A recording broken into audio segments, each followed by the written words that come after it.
आज की शिव पुराण कथा गंगा का जन्म किस तरीके से हुआ था, आज की कथा में आपको विस्तार से बताने वाला है। ये कथा का फर्स्ट अध्याय 2 अध्याय में कथा है। तो आरंभ करने से पहले अगर आपने हमारा चैनल सब्सक्राइब नहीं किया तो दोस्तों सब्सक्राइब जरूर कर लीजिए। तो कथा आरंभ करते हैं।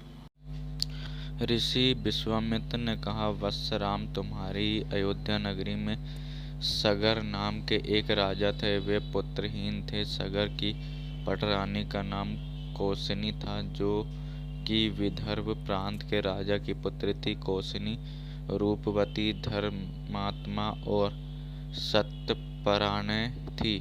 सगर की दूसरी रानी का नाम था सुमति और राजा अरिष्टनेमि की कन्या थी। महाराज सगर अपनी दोनों रानियों को लेकर हिमालय के भृगुपस्त्रवन नामक प्रांत में गए और पुत्र प्राप्ति के लिए तपस्या करने लगे।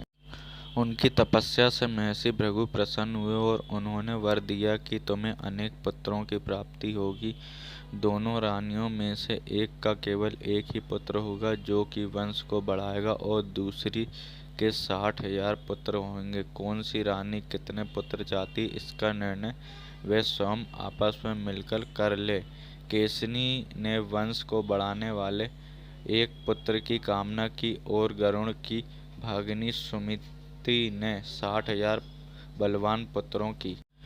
कुछ काल के पश्चात रानी केसनी ने असमंजस नामक पुत्र को जन्म दिया। रानी सुमति के गर्भ से एक टूबा निकला, जिसे फोड़ने पर छोटे छोटे 60,000 पुत्र निकले। उन सबका पालन पोषण घी के घड़ों में रखकर किया गया। लाल चक्र व्यतीत होते गया और सभी राजकुमार युवा हो गए। सगर का ज्येष्ठ पुत्र असमंजस बड़ा दुराचारी था और उसे नगर में बालकों को सरयू नदी में फेंक कर उन्हें डूबते हुए देखने में बड़ा आनंद आता था। इस दुर्विचार पुत्र के दुखी होकर सगर ने उसे अपने राज्य में निर्वासित कर दिया।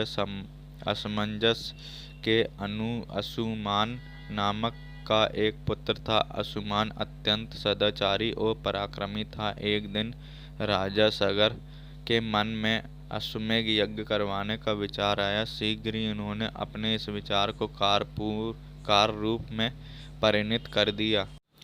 राम ने ऋषि विश्वामित्र से कहा, गुरुदेव, मेरी रुचि अपने पूर्वज सगर की यज्ञ गाथा को विस्तार पूर्वक सुनने में, अतः कृपा करके इस वृत्तांत को पूरा सुनाइए। राम के इस प्रकार के जिज्ञासा व्यक्त करने ऋषि विश्वामित्र प्रसन्न होकर कहने लगे, राजा सगर ने हिमालय पर विंध्याचल के बीच ही हरिति मायुक्त भूमि पर एक विशाल यज्ञ मंडप का निर्माण करवाया। फिर अश्वमेध यज्ञ के लिए श्यामकर्ण घोड़ा छोड़कर उसकी रक्षा के लिए पराक्रमी अंशुमान को सेना के साथ उसके पीछे पीछे भेज दिया। यज्ञ की संभावित सफलता के परिणाम की आशंका से भयभीत होकर इंद्र ने एक राक्षस का रूप धारण किया और उस घोड़े को चुरा लिया। घोड़े की चोरी की सूचना पाकर सगर ने अपने 60,000 पुत्रों को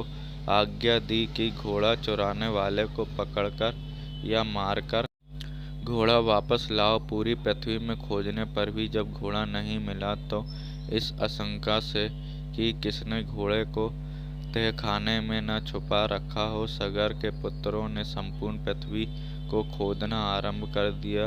उनके इस कार्य से असंख्य भूमिस्थल निवासी प्राणी मारे गए। खोदते खोदते वे पाताल तक जा पहुँचे। इनके इस नृत्य के विषय में देवताओं ने ब्रह्मा जी को बताया तो ब्रह्मा जी ने कहा कि ये राजकुमार क्रोध एवं मंद में अंधे होकर ऐसा कर रहे हैं। पृथ्वी की रक्षा का दायित्व तो कपिल ऋषि पर है, इसलिए वे इस विषय में अवश्य कुछ न कुछ करेंगे। पूरी पृथ्वी को खोदने के बाद भी जब घोड़ा और उसको चुराने वाला चोर नहीं मिला तो निराश होकर राजकुमारों ने इसकी सूचना अपने पिता को दी।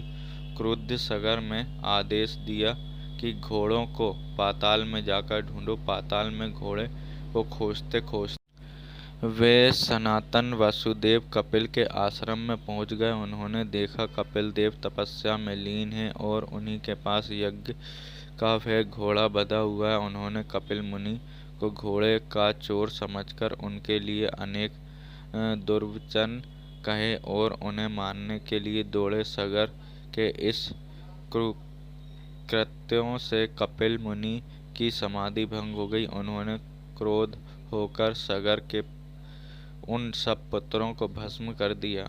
इसी प्रकार पहला अध्याय समाप्त होता है। अगला अध्याय हम आपको कल बताएंगे। तो दोस्तों, अगर आपने हमारा चैनल सब्सक्राइब नहीं किया तो सब्सक्राइब कर लीजिएगा और नोटिफिकेशन बेल आइकॉन को ज़रूर दबा दीजिएगा। आज के लिए इतना ही। जय महादेव।